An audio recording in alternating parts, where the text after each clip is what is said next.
let me know. First class has already taken advantage of that. They've scheduled their retake days, so please take a look at that. For your surgical site preparation skills test, if you got less than an 85%, you did not gain mastery, in which case you will need to retake it. Okay? Just keep that in mind. Yes? Is it under the vet, the test grade? That one is going to be under Principles of Ag. Okay. So you'll see that one. Did somebody else have a question back here? No? I just saw a few looks. Okay. All right. So, diseases and their vaccines. Okay, these that we're talking about today, there are a handful of them. It's not a whole bunch. These are core vaccines here in Texas. Okay, so after the end of all vaccines and injections are done, you will be able to tell the difference between a core and non-core vaccine, okay, for at least canines and felines. You'll describe the symptoms and transmission of the diseases, which you'll be able to do. And you'll be able to explain how to prevent the transmission of these diseases. Okay? Any questions before we start? Okay. Rabies. So this rabies is a virus transmitted via saliva to mammals. This includes wildlife, domestic animals, as well as humans. Okay? It's one of the most zoonotic diseases around. Okay? Once a patient is symptomatic, treatment is virtually impossible. Okay? Injection treatment only is effective, well, can only be effective if it's given throughout the incubation period. Okay? Animals affected by rabies are skunks, bats, raccoons, foxes, possums. There's a whole slew of them. Okay? But just so you know, rabies can be contracted and symptoms can take up to a year to actually show. That's not something that happens immediately sometimes, not all the time.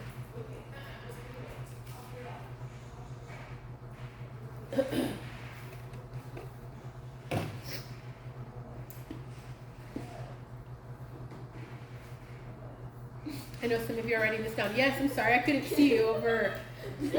I only saw the fingertips. Fingertips. So, okay. So if you get bitten by an animal, like any of these animals, would it be best to immediately go to the doctor? Yeah, Okay. it's best to immediately go. Yes. Is it transmitted through every single mammal, or is it specific species of mammals? No, any mammal. Any mammal. Yes. Wait, so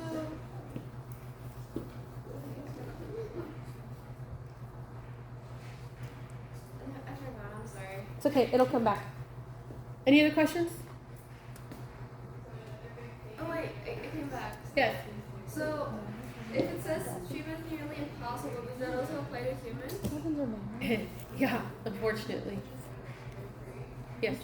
What's the typical incubation time for this? Typical incubation period can be like a week to 10 days, really. Now, like I said, it can take up to a year for symptoms to arise. Once symptoms become evident, the clock starts then. About 10 days from that time, the mammal's dead. Okay? Wait, so it kills them? Yeah. Rabies is not curable. Excuse me. London. Is it core vaccines, Texas? Core Vaccines, Texas, yes. Sorry, does everybody know where we're at in the Schoology? Yeah? Everybody found it? Okay. I'm sorry. I should have verified. Okay.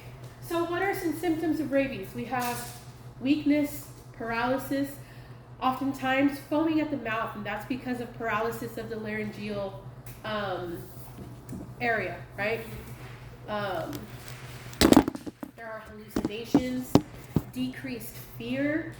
So sometimes animals that don't have interaction with humans will typically show fear. They'll typically show behaviors of staying away from the unknown, right?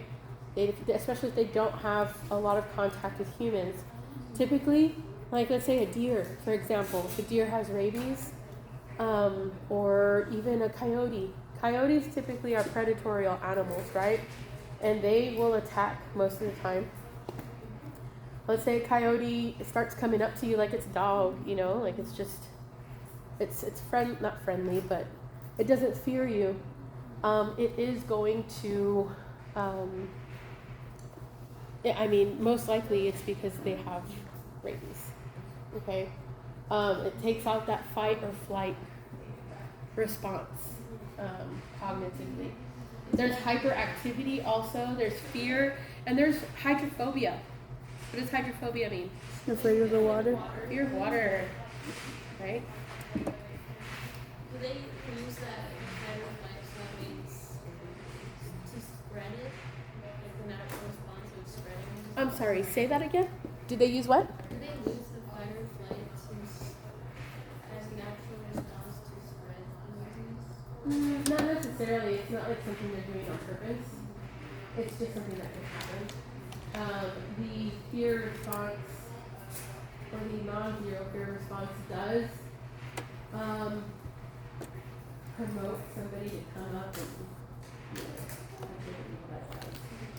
which,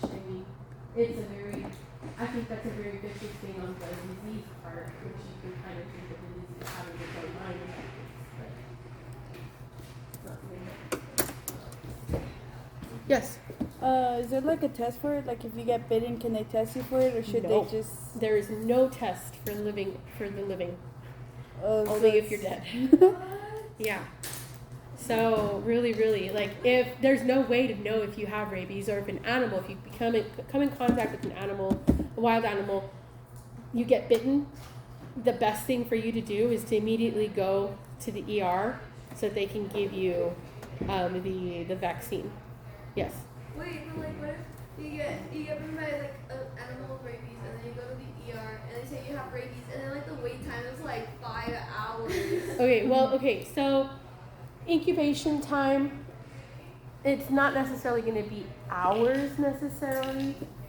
It can take longer to incubate, as long as you're given the injection prior to exhibiting symptoms. You should be fine. Okay, you should be fine. Now, granted, there have been cases where that's not the case. There have been cases where, unfortunately, the unfortunate happens, right?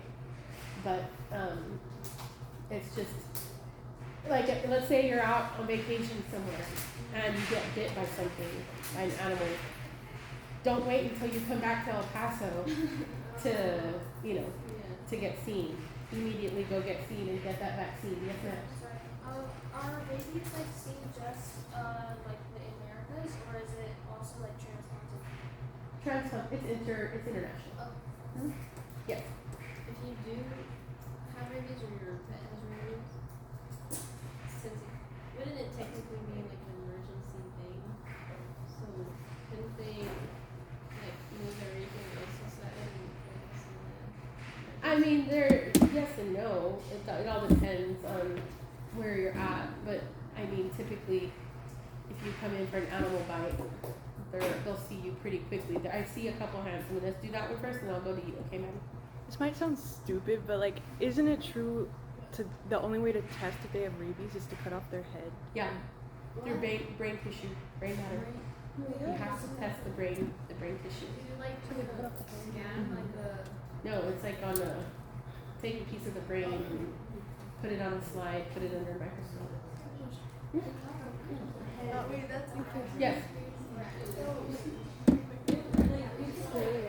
I know. Like if you have rabies, right? Uh-huh. You take a sip out of the drink and somebody else takes a sip, they have rabies too? No. So when rabies becomes contagious is during the exhibiting of the symptoms, because that's when the virus is being shed.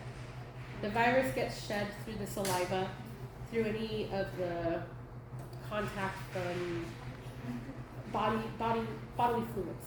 Okay. which is why if you get bit, it's most likely. But that's already because that animal's already been exhibiting symptoms. It takes a bit. Also, I mean, I guess I should backpedal a little bit. And my apologies for having to do this or to do so. But if an animal has rabies and they don't know it, they're not exhibiting any symptoms, they're still a carrier. But it's not that the virus it's not that rabies is immediately active, but it could become active in your system.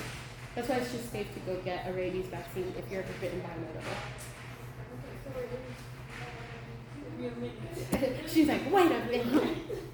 So if you have rabies and they give you the vaccine, does it like take it away? It helps fight it off, yeah. It does. And if you get the vaccine before you get rabies, I mean, there isn't. They're not telling us to get rabies vaccines, right? It's only if you've been bitten by an animal. Okay. Hold on, Mira. Oh wait, I never got to your question after Maddie.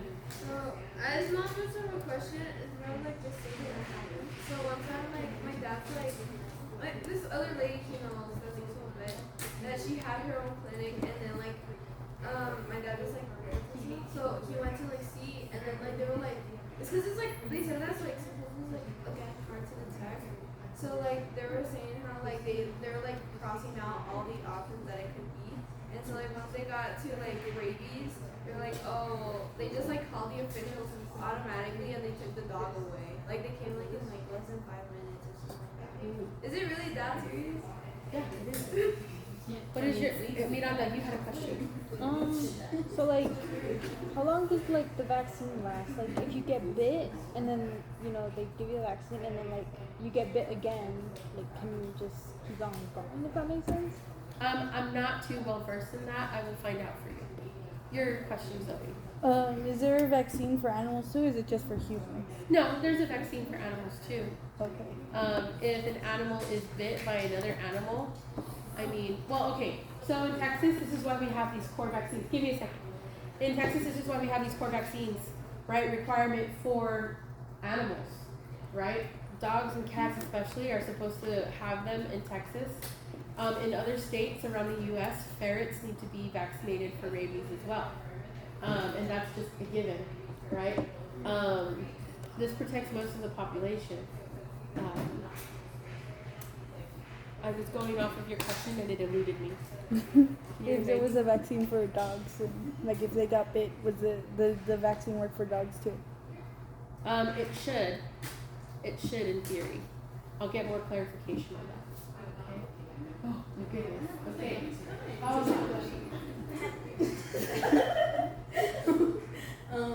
So if to go to clinics, do we need a rabies vaccine?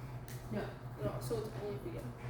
And so like it's not like the normal vaccine that we get like as we grow. Correct. It's not preventative necessarily. It's a treatment.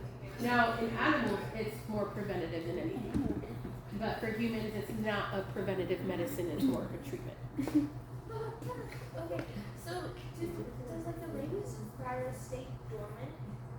Like how long can it stay dormant? Like, Up to a year. Up to a year. Just up to a year, or can you like? Or do you I mean, I'm pretty sure there are cases that have been longer. Okay. But I mean, it just depends on how weak the immune system is, right? It might be that it can take less than a week for the actual symptoms to occur. It just all depends on the host's body immune response. Who has their hand up? Okay, I thought you did. Sorry. John. So if there's a wild animal that is outside spreading around rabies, would they try to, or like on the verge of spreading rabies because it is wild, which is out? Do they eliminate it? Do they eliminate it? Yeah. They'll put it in quarantine. I mean, it's depending on if they're able to quarantine it, they might actually just try to kill it and eliminate the risk. Yes. Wait, so my related to that. So like, let's say you're a vet clinic and you have a dog with rabies. Like, would the first thing either be like call like the officials so they like pick it up and kill it, or you kill it yourself? It would be, it's all dependent on the vet clinic and their protocol, right? With the rabies animal, I believe you do have to report it to animal control. Because then, just like a ground zero happens, right, with how CDC, they detect or they kind of track who has been around a person who's been infected with something, with a disease, right? They'll try to see the scope of 6 degrees, as they call it, where, you know, to see how far it'll go, right? So we need to figure out who's been in contact with this animal. They'll go into quarantine. Yes, ma'am. I'm sorry. Sorry, I can't. I'm trying to pop my ears so I can hear better. Rabies, like the things that you Yeah. This is why it's the most regulated, one of the most regulated vaccines in the U.S. because it has that propensity to kill. Okay, cause a fatality.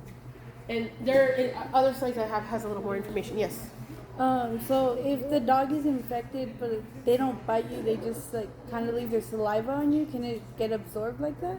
Yeah, especially if you have like cuts or you don't think you have cuts, but many abrasions when you shave your legs or your armpits or you scratch yourself, like that can get into there. Yes. Okay. So when do you like if there's an animal with rabies at the vet, what do you do? Immediately put them in quarantine. Don't allow anybody to touch them. The question was, if you have an animal that has rabies in the vet's office, what do you do? Immediately quarantine them. Don't allow eliminate risk of exposure, right? That's the only thing I can say. Now it is up to the vet's clinic or the vet clinic that you're at to establish these protocols, but you'll need to be aware of what their protocols are. Maybe somebody in there has already had the rabies vaccine because they've gotten bit, you know, maybe have them handle the dog or a cat or whatever. But, so we've kind of already gone over these answers just because y'all have asked the question, but it's difficult, if not impossible, to diagnose while the patient is alive, right?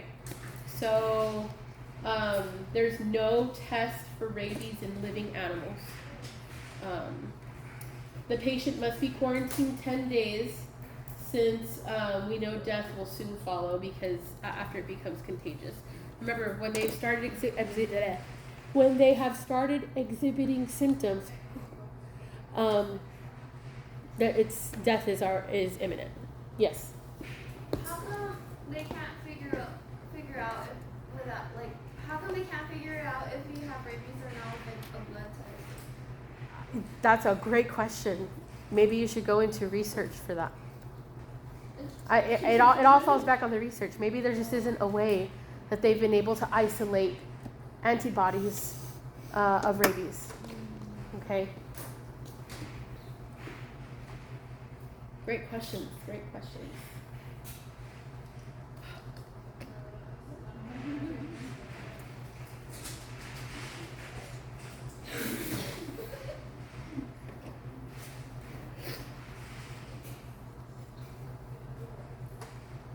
All right. Okay. So rabies is the only vaccination required by law in all 50 states. Okay. Vaccinations are required for dogs, cats, and ferrets. Ferrets, not in Texas. Okay. However, if a ferret is brought over into Texas and already has a rabies vaccine, then they are just considered current. Okay. The rabies vaccine must be administered from at least 12 to 16 weeks, okay, in Texas. I know it says check state requirements. Each state has their different requirements, but in Texas, it's between the 12 to 16 weeks of age. And the booster has to be given within 1 year from that date, and then a following booster after that every 3 years subsequently, okay, for that animal. Any questions on that? No? Got it. Okay, So, DA2PP, distemper, adenovirus, 2, parvo, and para-influenza. So, don't worry, we'll go through all of these. So, the DA2PP is a combo vaccine. It includes all of these. It treats all of these in one. Okay? But each disease has their own symptoms. They have their own transmission methods. We will discuss in this particular presentation, we will discuss parvovirus and distemper more in detail than we will the adenovirus and parainfluenza. Okay? So distemper, much more closely related to human measles. Okay? We know measles is an outbreak right now in El Paso, basically around the U.S. Did Hank got it? Yeah, I heard. I heard. I was like, whoa. Wait. Yeah. And you know how measles is spread, right? It's not by touch. It's airborne. It's airborne. So. Oh no. What? And measles can live in the air for about 2 hours. You have measles. So it's not just like, I mean, I feel like you guys have to go back to COVID times and, you know, make sure you're up to date on your vaccinations. I know that there's a school district in El Paso now. It was in the news this morning that they're going to require all their students to be vaccinated from now on. They're no longer going to give like parents they're no longer going to admit students who haven't been vaccinated. What if the people just like lie about this? You have to have you have to have the proper paperwork. It's not something you can lie about. I think EPISD does, but there are several school districts in the El Paso County area that don't require it, such as like Isleta and those places. Okay, so routine disinfection for measles can be through cleaning and cleaning of kennels. It will kill distemper as long as you are properly disinfecting them. It's transmitted by body secretions, including urine and coughing. Remember, when you cough, you expel saliva. You expel particles from the inside of your body. Which is why, fun fact, if you didn't know about this about COVID, they were saying you had to use a particular mask. And it's not because it doesn't allow the virus in, it's because it keeps the virus from shooting out. So when my first year at NMSU in 2020, when this first happened, we had this whole thing about different masks that you can use. And this is the only reason why I know this, because my class, we did this project on should you use only the N95 mask? Does the little blue masks, like the ones we have here, do those even work? Should you, because people were just covering their face with with t-shirts or with bandanas, right? And it's not because of how the particle comes in, it's how the particle gets dispersed. If somebody coughs and they have a piece of cotton in front of their mouth, like a bandana, the air or the little holes from the thread count in that bandana are going to split those particles up. And so it becomes even more vaporized as it comes out from behind that mask. It's not because it's not letting anything in. There were a few hands that went up. Yours was first. Did you see like the dumbass people made? No. No, like during the pandemic, like people really put pants on their heads. Like, Oh. Like Yeah. the dumb thing. Yes. So, but I had read something that like the blue masks that supposedly like the blue side was like to cover it from getting out, and like the white side was like to stop like the stuff from outside coming in. Is that true? No. Wait, so the outside stuff's coming. Yeah, those masks aren't very, they're not very safe. Yeah, they're not very secure. That's a good word.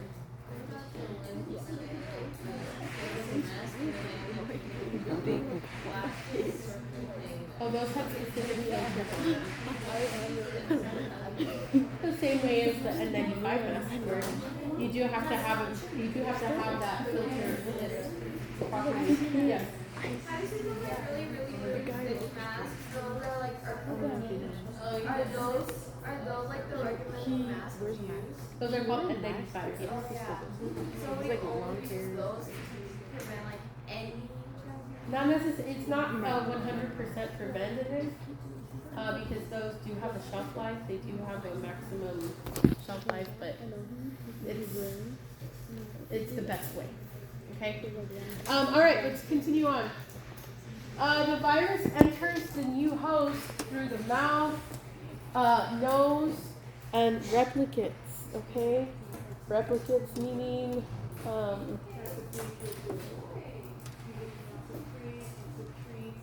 can I?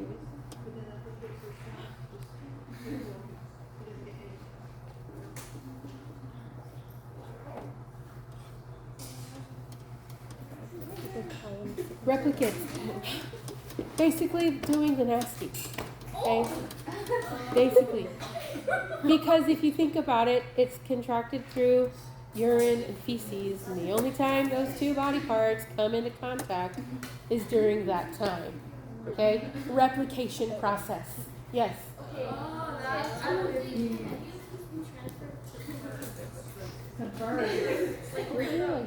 No. Rabies cannot be transmitted to birds, reptiles. There's a third one. Amphibians, yeah. So, no. Okay. Treatment. So for distemper, there's some supportive care. There's antibiotics. For secondary infections, it can be treated, right? However, should it be left to go too far on, then it becomes fatal. Okay.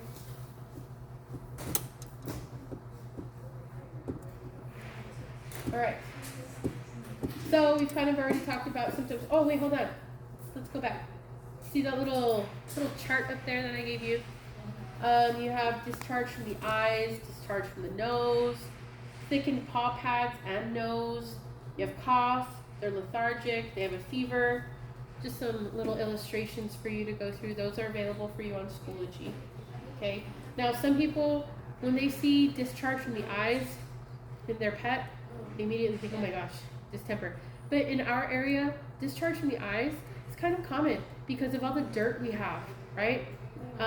Your animal's eyes are constantly trying to protect the eyeball, right? So yeah, they're gonna have those secretions.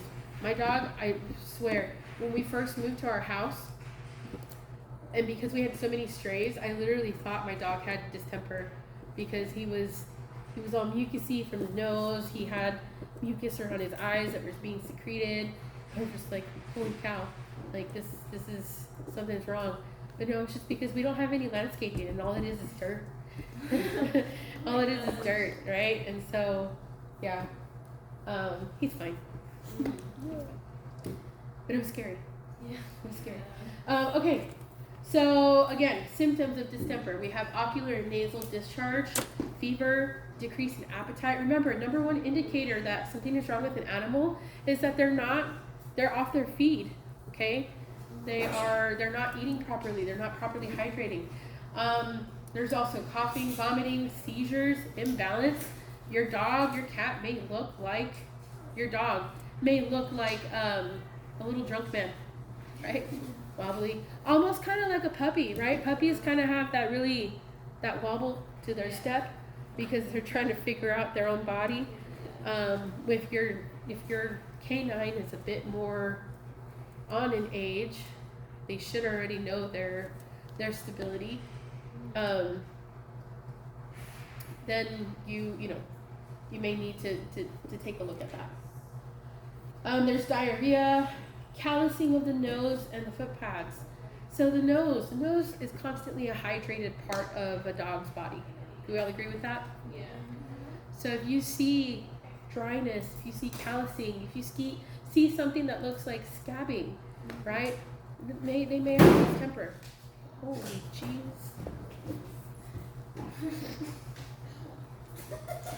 Paula, why is it always you? Do it for a bed. Okay. All right. Making a diagnosis. Well, how can we test for distemper? You can test the cerebral spinal fluid, which is what CSF means. You can do a PCR test. PCR stands for polymerase chain reaction, and this is testing for antibodies. Yes, ma'am. So I know like the epidural and like spinal fluid is actually the same thing or No, it's the same thing. Epidural, all it's doing is injecting something, whereas the cerebral spinal fluid, you're going to use the same needle. You're just going to, instead of pushing in, you extract. Is it just as risky? Yeah, it is. It is. The same risks apply. So the PCR test, you're testing for the viral DNA. You're looking for if the virus is already present, right? The virus starts shedding its own DNA, and that's what the PCR test detects. There's also blood tests for antibody levels, right? Should you have a high level of antibodies, it probably means that you're in the thick of it, or your dog is in the thick of it with distemper. Any other questions? Yes. Is there a point where the distance is too far into cure? Yeah, there is. I don't know what point that is. It all depends on the symptoms being exhibited. Yes. For PCR, how do you test that? So that would be like salivary. Oh, Yeah, the COVID tests are all PCR tests. oh. Flu tests are all PCR tests that they do, especially when you do the nasal, right? Or the mouth swab. Because it's checking for antibodies already shed by the virus. Okie dokie. So adenovirus 2, which is part of this combo vaccination, right? It's related to hepatitis virus 1. It causes canine infectious hepatitis and infectious bronchitis. It's transmitted by infected respiratory droplets or feces and urine. Okay. Hepatitis. Does anybody know what hepatitis is?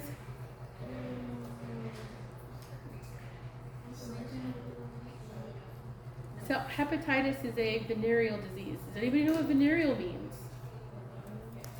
It's a sexually transmitted disease. Okay. It's an infection of the blood. Okay. So this is akin to a venereal disease.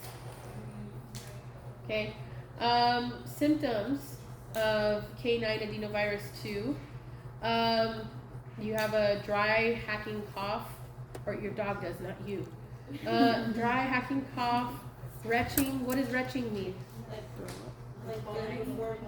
Like a dry heave, yeah. Sometimes vomit, yes. I just searched up what hepatitis is like. I'm sorry. No, but like, it says it like the inflammation of like The liver. Is that like part of it, or is it like a different kind? Because it says there's 4 different kinds. Hold on. Hepatitis A? So there's different kinds of hepatitis. Yeah. There's type A, B, C, right? Yeah, it goes to E. That's all I know. But yeah, it's liver infection. And the infection, the liver basically, what does the liver do? It's a filter, right? It takes out all the toxins. So it's an infection of the blood because it filters out the toxins of the blood. So essentially it can be drawn back towards the liver. Yeah. Thank you. You're welcome. Okay. So symptoms, some more symptoms. We have watery or nasally, watery nasal discharge. We have pneumonia, fever, lethargy, or lethargy, however you want to pronounce it, tomato. I forgot to say sneezing on the other one. And then we have fever, abdominal pain, vomiting, diarrhea, right? Vomiting, diarrhea, it comes with pretty much everything, right? So if your pet or the patient is exhibiting vomiting and diarrhea, you might just do a whole panel of tests, right? Because pretty much that covers anything. So how do we detect adenovirus, canine adenovirus 2? Well, we do that by a blood test. There isn't anything that can be looked at in the feces or in the urine that can be communicable through those, but cannot be tested or determined or diagnosed by that, only via blood. Okay. Which blood test? But great question. I don't know. I'll get the specific on that. Okay. All right. Parainfluenza. It's a highly contagious respiratory virus and a common cause of infectious tracheobronchitis. It's not related to canine influenza, okay? And it's excreted from the respiratory tract of infected animals for up to 2 weeks post-infection. Okay, so contagious period is quite lengthy, and it's transmitted through the air. Okay, I hate airborne diseases because there's no like protection from it. At least, you know, if I see something slimy, I'm not gonna touch it. Yeah. But yeah. Which virus is this? Sorry, what's up? Which virus is this? This one is the parainfluenza. It's right here. Parainfluenza. Sorry, I know you were It's right. okay. There's that one. Back. Is it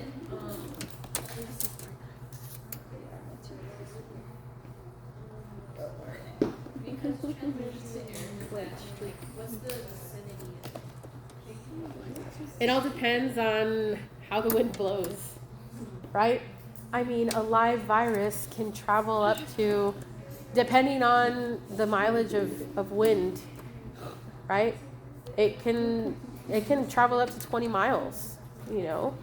If it can live with up to 2 weeks, it can probably travel a lot farther. But yeah. I'm guessing it's just like very prevalent here since it's really dusty.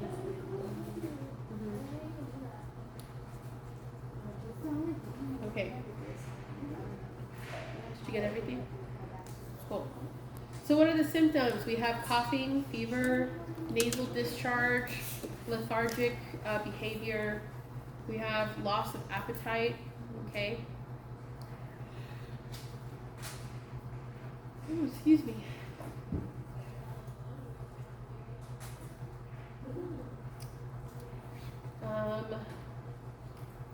So how do we make a diagnosis? Well, take a look at the history of the animal. Have they been around any, have they been near any animals or any canines that have had parainfluenza, right? Have they ever had a pulmonary embolism before? In their vaccine history, have they been vaccinated against parainfluenza? Is it something that they have? Because if not, then it's most likely that they probably have contracted it, right? What's the pulmonary embolism? I knew you were going to ask that, and I wasn't prepared. So like the emperor. Okay, pulmonary embolism is one or more arteries in the lungs becomes blocked by a blood clot.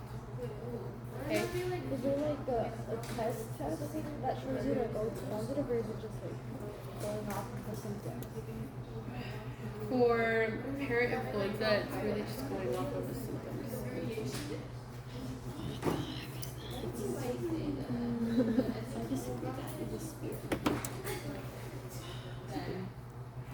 No, maybe not. Maybe there is a test kit. Wait, so maybe like they do like level 2 of and then this happens. You know what I mean? Yeah, so there is the. Oh no, they have test kits for canine influenza, not parainfluenza.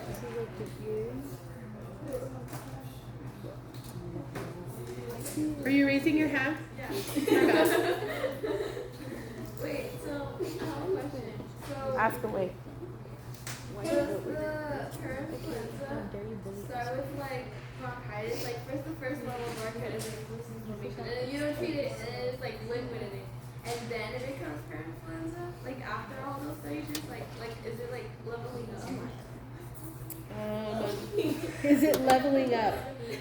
Does it get a green badge? Why do elephants have a Hold on. I don't know, like, I don't know why they do that, but why did they evolve like that? Like, just evolve. Like for reach or use trees, Yeah, but why don't I know? I'm like, why did you ask just decide to grow them? What if they related to that? I think birds are the constant and alligators. Oh yeah. I don't know. I'll get that answer for you.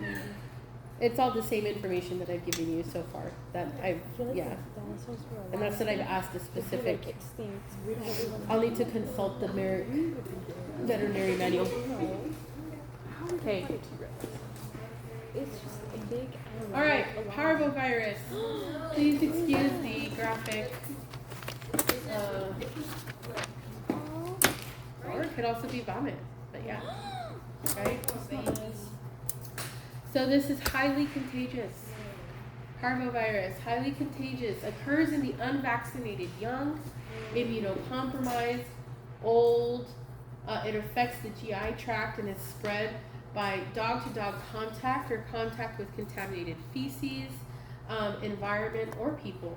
Right? So parvovirus can actually be transmitted even if you walk over it and you keep walking somewhere else. You're gonna take it with you.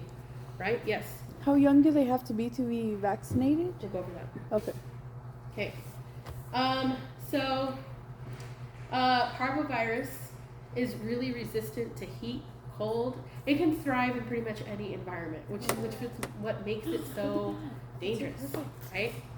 That's what makes it so dangerous. And it can survive for long periods of time, all right? When you say dog-to-dog contact, you mean like touch or? I mean, dogs are notorious for going up and sniffing each other, right? Yeah. But if you'll give me just a moment, guys, I really just go to the restroom.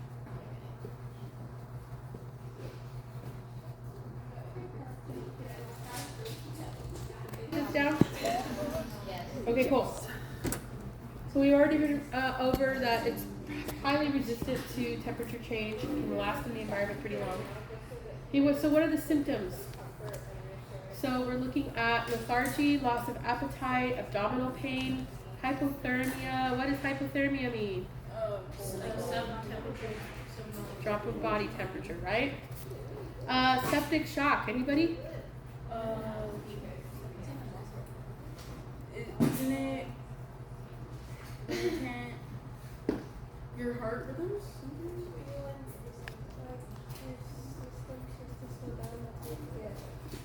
Any other guesses on septic shock? It's not have to do with like breathing or like your heart. So, go ahead. It has to do with blood. It's organ failure. Okay? Is that Organ. similar to the amyloidosis? How do you say it? I don't know what you're trying to say. Otherwise, I would say yes, but I don't know what you're trying to say. It's the one where it destroys the. Wait, hold on, let me find a better way to say this. There's like an influx of cells and So, septic. yeah. If we think of what the word septic means, it's like waste, right? Toxic. Okay? So, in thinking of septic shock and its organ failure, that means the blood has gone toxic, right? There's waste material in the blood that shouldn't be there, and it is infiltrated in the organs, okay, causing organs to shut down, right? The other symptoms are vomiting, severe or bloody diarrhea, right? You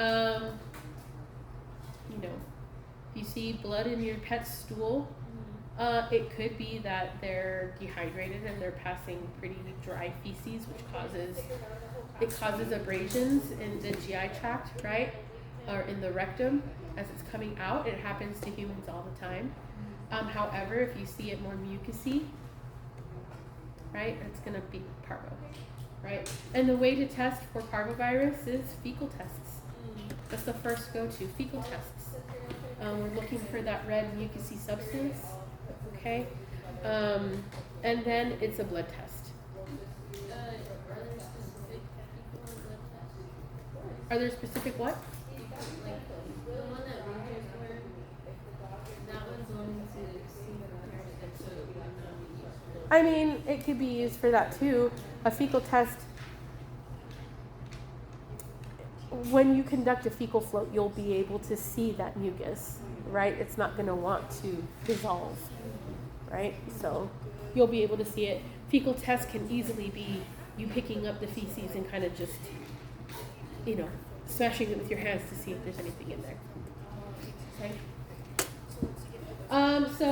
Some information on this combo vaccine, right? This vaccine, the combination vaccine, is administered at 1 year or 3 years, okay? There's a 1-year formula and there's a 3-year formula.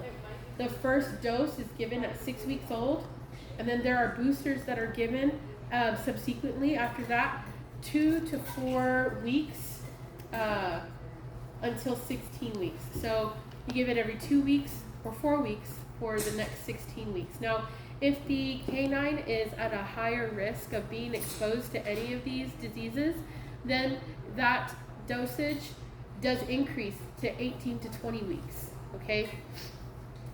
The booster, once these dosages have been given, then the next is a booster after a year, and then after that, it would be a 3-year booster, okay? Every 3 years, yes. Oh, okay. Every 3 years, yeah. Okay? Pretty simple, yes. So this one vaccine covers all three of those? It covers distemper, canine adenovirus 2, parvovirus, and parainfluenza. Okay. Okay? So it covers the 4.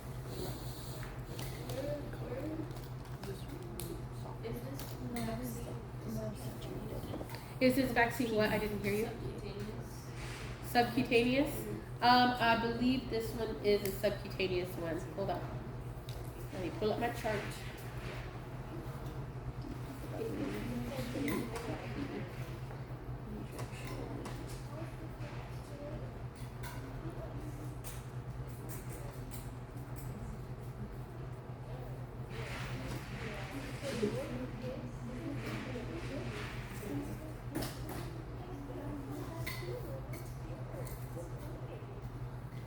Yep, subcutaneous, typically in the right front leg. Okay? All right. So, now comes the time. Each one of you will need to create a flow chart of all these diseases, a flow chart for each disease. Okay? You're going to put this information, you're going to give me the disease name, and then you're going to branch off into disease info or vax information, symptom examples, and transmission. You're going to tell me how the vaccine is administered. Okay, this may require some research on your part. How often and when to start it. Okay, you're going to do this for all of the diseases that we've covered today in today's programming. You're not going to turn this in, however, you are going to show me your finished product. This is going to help you study for your vaccinations, injections, and diseases test. Okay, I want to be sure you have the tools to study, so this will give you a head start on that. Okay, it doesn't have to be finished today. I do ask that it be finished by tomorrow. Okay, so that way we can continue on, and that way nobody falls behind. For those that still need to do yesterday's work, please let me know so I can open up the discussion board again. If you have ICEV that you still need to finish, please go ahead and finish that. We